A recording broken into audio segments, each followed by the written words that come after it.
Student see हमारे पास NCERT problem 7.10 from page number 208 of equilibrium है। ठीक है, तो इसकी स्टेटमेंट में क्या कह रहे हैं, the value of delta G naught for the phosphorylation of glucose in glycolysis is 13.8 kilojoule per mole. Find the value of Kc at 298 kelvin. ठीक है, आपके पास गिब्स फ्री एनर्जी चेंज की वैल्यू जो है फॉस्फोराइलेशन ऑफ ग्लूकोज के लिए इन ग्लाइकोलिसिस प्रोसेस गिवन है, that is 13.8 kilojoule per mole. ठीक है, आपसे इक्विलिब्रियम कांस्टेंट केसी की वैल्यू पूछी है एट 298 केल्विन। ठीक है, तो इसका फॉर्मूला क्या आएगा, that will be delta G naught equal to minus R T L N K C. ठीक है, ये हमने थर्मोडाइनेमिक्स में भी पढ़ा है, तो ये अब हम फॉर्मूला बना लेते हैं। ठीक है, तो हम एल एन के सी जो है वो एक साइड रख लेंगे क्योंकि हमने के सी फाइंड आउट करना है। ठीक है, माइनस आर टी जो है वो डिनोमिनेटर में चला जाएगा।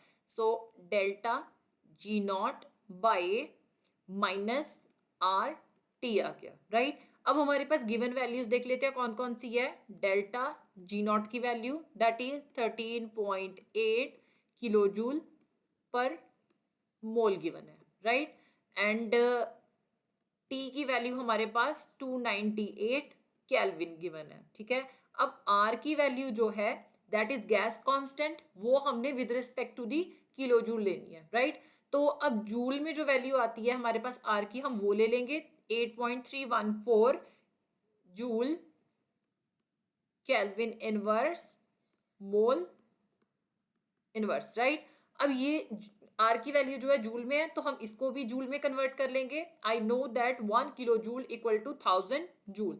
सो 13.8 जो है वो मैं 1000 के साथ जब मल्टीप्लाई कर दूंगी तो वैल्यू जो है वो जूल में कन्वर्ट हो जाएगी। अब ब्रैकेट में लिख सकते हो 1 kilo joule equal to 1000 joule. Right, अब 1000 मतलब 10 रेज टू पावर 3 जूल आ गया। राइट, नाउ ये वैल्यू हमने यहाँ पे पुट कर दी।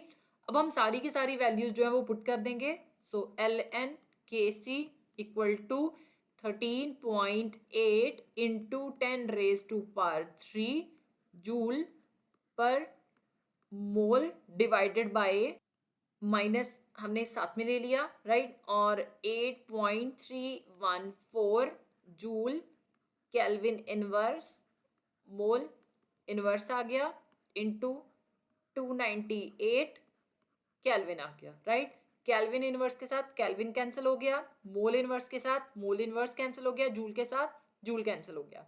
राइट, तो अब हमारे पास जो एल एन के सी है डेफिनेटली वो यूनिटलेस आ रहा है। So it will be minus 13.8 into 10 raise to power 3 divided by 8.314 into 298 आ गया। राइट, तो जब हमने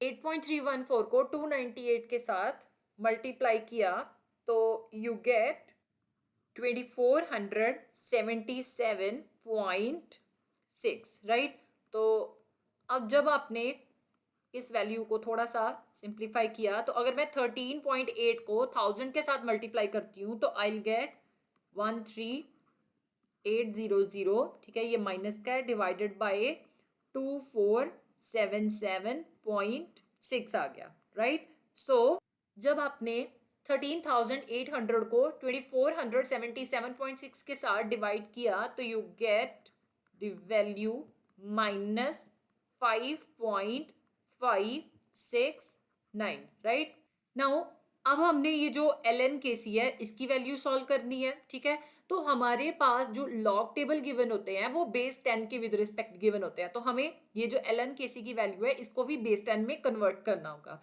ठीक है, तो अगर मैं बेस 10 वैल्यू को 2.303 के साथ मल्टीप्लाई करती हूँ तो वो नेचुरल लॉग के इक्वल आता है। So you can right 2.303 log के सी। ठीक है, आपने लॉग के सी को जब 2.303 के साथ मल्टीप्लाई किया था तो एल एन के सी आ गया।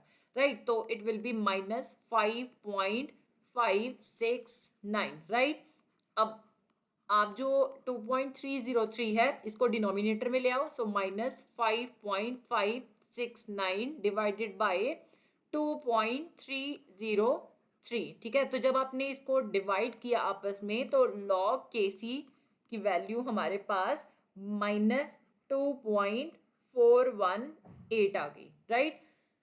अब हमने ये जो लॉग है इसको सॉल्व करना है, तो आप क्या करोगे, आप दोनों साइड जो है एंटी लॉग ले लोगे। ठीक है, तो you can write take anti log on both sides, we get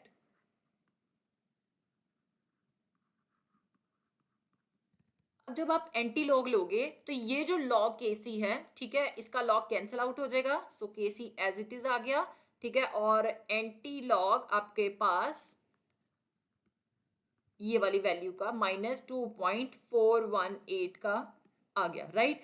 अब आपने ये जो एंटी लॉग -2.418 है इसको सॉल्व करना है। ठीक है, तो आप बहुत सिंपल सा वे है एंटी लॉग फाइंड आउट करने का। अगर आपके पास एंटी लॉग टेबल प्रेजेंट है, आप पहले क्या करोगे, इस वैल्यू को -2.418 को, ठीक है, दो पार्ट्स में तोड़ लोगे, माइनस माइनस 0.418। ठीक है, सेम ही बात बन रही है, -2 -0.418 को जब आपने आपस में ऐड किया साइन सेम होने की वजह से तो -2.418 आ गया, राइट। अब आप ये जो वैल्यू आपके पास आई है इसे जो है आपने पॉजिटिव में कन्वर्ट करना है। ठीक है, तो एंटी लॉग ये -2 आप एज इट इज छोड़ दोगे। ठीक है, इसमें आपने क्या किया, -1 +1 एज इट इज ऐड किया। ठीक है, तो इससे क्या होगा, आपके पास जो लॉग टेबल के विद रिस्पेक्ट आपने वैल्यू चेक करनी है वो पॉजिटिव में आ जाएगी। ठीक है, अब ये -1 +1 जो है ऑब्वियसली ये कोई इतना ज्यादा इफेक्ट नहीं डाल रहा है क्योंकि ये दोनों आपस में कैंसिल ही हो जाएंगे, लेकिन ये क्या करेगा, जो वैल्यू हमने लॉग टेबल में चेक करनी है उसको पॉजिटिव कन्वर्ट कर देगा। ठीक है, तो -2 -1 ये क्या हो गया हमारे पास, -3 आ गया। ठीक है, 1 -0.418। ठीक है, तो ये आपके पास वैल्यू आ गई पॉजिटिव में 0.582, राइट। अब हमने एक फॉर्मूला लॉग में किया था, एंटी लॉग में भी वो फॉर्मूला सेम ही होता है, anti log m plus n equal to anti log m into n हो जाता है। तो ये जो वैल्यू है हमारे पास इसको हम m अज्यूम कर सकते हैं और इसको हम n अज्यूम कर सकते हैं। ठीक है, तो ये भी m इंटू n हो जाएगा, सो इट विल बी के सी एंटी लॉग -3 इंटू 0.582। अब आप इनको सेपरेट कर सकते हो, सो इट विल बी के सी एंटी लॉग -3 का अलग से इंटू एंटी लॉग 0.582 का अलग से, राइट। अब इसमें ही हमने लॉग में एक दो फॉर्मूले किए थे। ठीक है, कि लॉग 10 हमारे पास 1 वैल्यू देता है, लॉग 100 2, लॉग 1000 जो है 3 वैल्यू देता है। ठीक है, तो सेम ही वे में हमारे पास ये वैल्यूज जो है वो चलेगी कि अगर आप 1 का एंटी लॉग लोगे तो वो 10 देगा, 2 का एंटी लॉग लोगे तो वो 100 देगा और 3 का एंटी लॉग 1000 देगा। अगर मैं ये कहूं कि लॉग 1000 जो है 3 वैल्यू दे रहा है, एंटी लॉग ऑफ 3 जो है वो 1000 वैल्यू देगा।